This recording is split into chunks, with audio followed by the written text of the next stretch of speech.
morning. It's a rainy September day, and make a video of my Colorado here. I've never made any videos on it, like my opinion of it, but today I'm trading it in. Simply due to the fact that it's really not what we need. There's a lot of reasons, personal, and but there's also a few issues with the truck that have made me come to this decision. I mean, they're not bad trucks. They're very powerful. This is the gas V6. It's a very fast truck. Here, I'll tell you some of my issues with it, in case you're wondering about getting one of these trucks. My main issue here in the winter time, notice how far the wiper blades are below your defroster vents. Now it's hard to see in the rain, but the heat only blows right here, and it is nowhere near your wipers, like not even close. So in the winter, when you get that half freezing slush, your wipers never melt, ever. I think it's a huge design flaw. You have to get your wipers to that point where they're halfway up and you shut your key off so they stay on the hot windshield and melt, or beat them, get them clean. When you try and lift this one, it always catches on the other one, like annoyingly. It's just a small issue. I know it's just being picky, but man, these wipers are bad in the winter. I'm just saying that right now. Oh, the hood flutter in the wind. The hood moves quite a bit in the wind. I think it's an aluminum hood. It's very lightweight, thin, but it moves a lot when you're going down the highway. I got this type of tonneau cover, and it's garbage. I know that's not the Colorado's fault, but they're just held together with glue between each folding section, and all that glue comes apart. You can almost see it in there. I had to re-glue it already. But all that glue comes apart and all the sections separate and fall apart. So try to stay away from that tonneau cover. They look cool, but they only last about a year. One of the main reasons I'm getting rid of this truck is where I use it for work. I charge it out, and it's oil field sites and muddy roads, and this truck is just not built for what I'm using it for. It's very low in the front. I'm always worried about wrecking something, and when it gets real muddy underneath, the whole truck starts vibrating, and I've narrowed it down to the exhaust. The exhaust gets coated in mud, and it adds enough weight to the exhaust, it messes with the harmonics and the vibrations of the truck, and you start feeling it through the shifter and the wheel and the pedals, and it's pretty annoying. It's also making all kinds of weird noises all the time. I'll try and document some of those, but I mean, I've had this truck for 1 year and 40,000 kilometers, and the rear end is like, I can hear squeaking coming from the rear suspension, and I can hear knocking coming from the front, because it's seen a lot of rutted up, pothole, bad condition roads.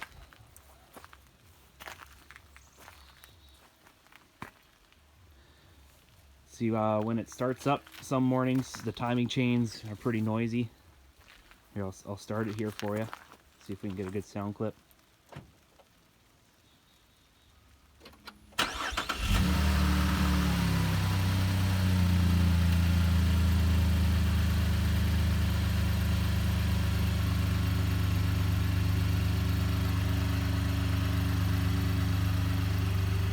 That wasn't too bad.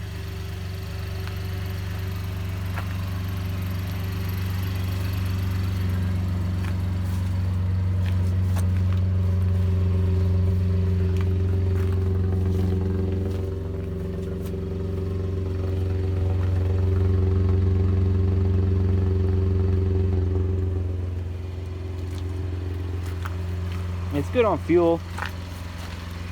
I can get about 8 or 9 liters per 100 kilometers on the highway. It's decent. The paint is not faring well from the rocks and such. It's hard to see in the rain here. There's some paint missing. Missing paint. Yeah, there you see it good. Right there. Oh my god. And it's just flaking off.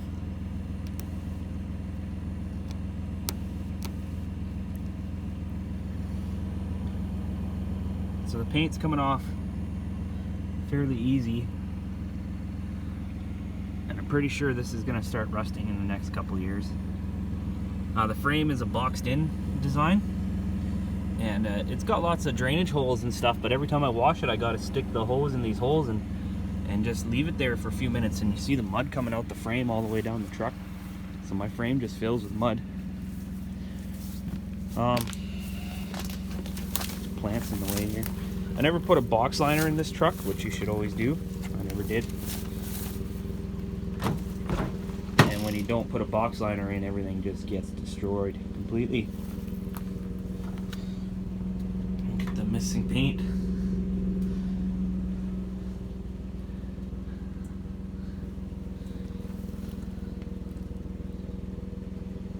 See, I got screws up in there to keep this tonneau cover from sliding out when you open the tailgate.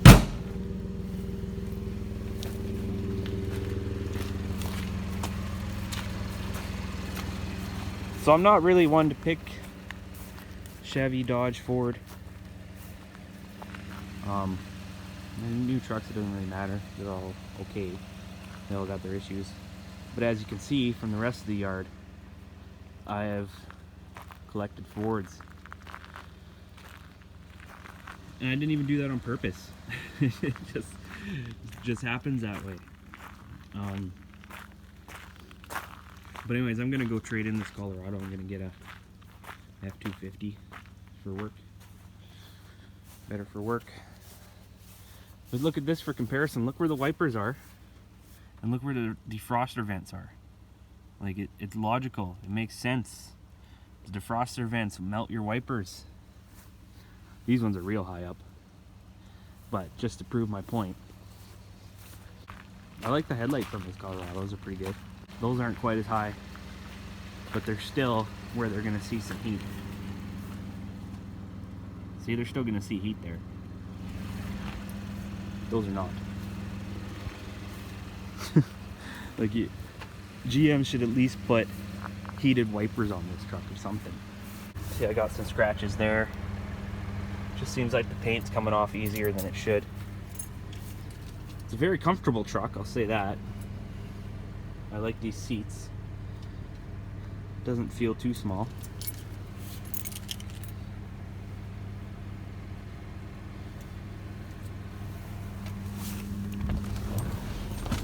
The interior has been dealing with the wear quite well. The worst noise this truck makes is when I'm coming down off the highway and I'm coasting and I'm doing about 60-70 kilometers an hour. It starts making this awful noise. Sounds like it's coming from the driveline, and it's like it's almost, I can't explain it. It's like a whoa whoa whoa whoa whoa whoa whoa whoa whoa whoa whoa whoa whoa whoa whoa whoa.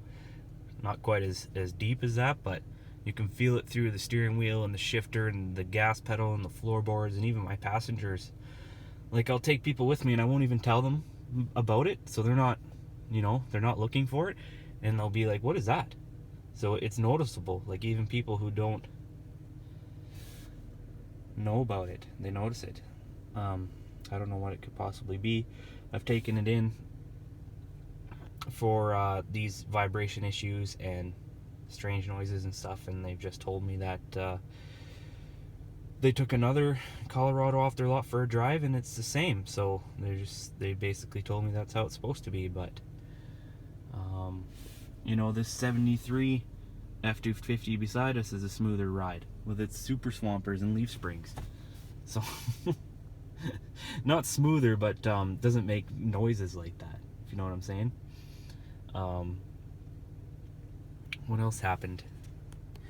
Oh, shifting. When it shifts into, when it's cold, it probably won't do it today, but when it's cold, some days if you catch it at the right time, it shifts into second gear just awful, like real bad. Like you can feel the transmission just let go, like you're not connected at all, and the engine revs up a little bit and it slams into second gear.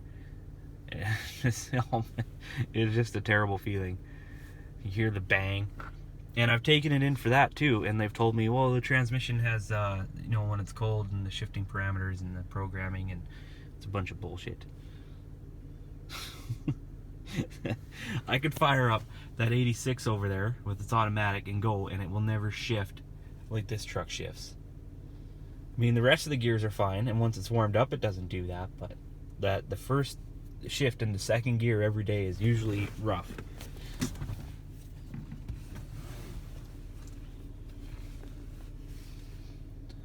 So I'll try and put in some clips right now of some of the noises it's been making.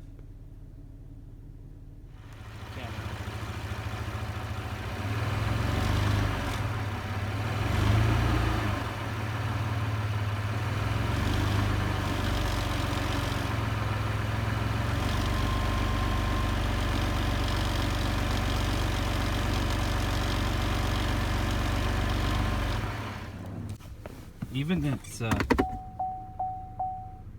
shifting is... Did you hear that? Like it shifts into reverse, like hard. Okay, I just want to see if it shifts into second hard like it usually does. It wasn't too bad.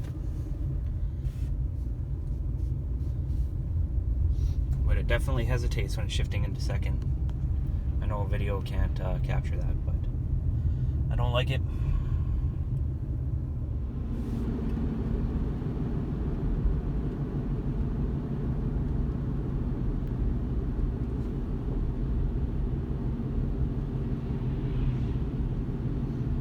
Now I can hear it, and I can feel it through the floorboards and the gas pedal and the steering wheel.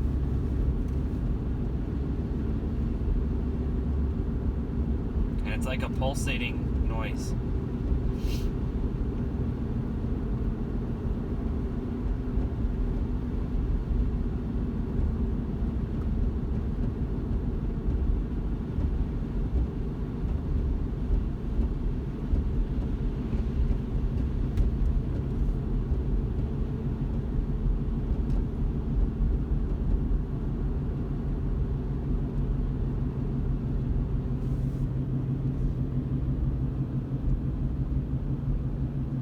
Yeah, it gets real bad right at 50 kilometers an hour.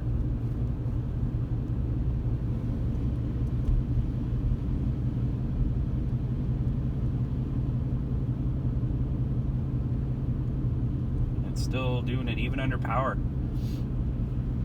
Coasting or under power, it does it at 50 kilometers an hour. I didn't mean for that to rhyme.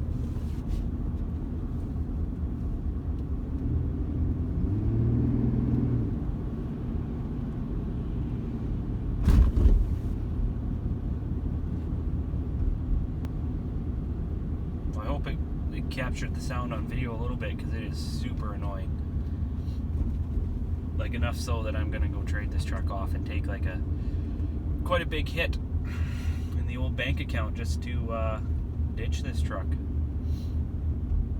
Very disappointed with it. It just feels cheap overall. Like I had a 2014 Silverado, and it was way better built than this Colorado. Like that truck was also 64,000, where this truck's only 42. But you definitely notice a difference in the build quality. I mean, don't get me wrong, these are really nice trucks, and if you just bought it and used it as a commuter, and drove it around town, it would be fine. But I use it for a truck, and I make it work for me. I charge it out at work, it sees some awful road conditions, and it's failing. It does not like it.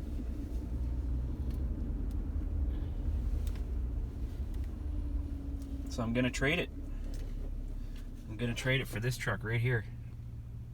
Big old F-250. I'm gonna go in the Ford dealership here and try and work out a deal. Wish me luck.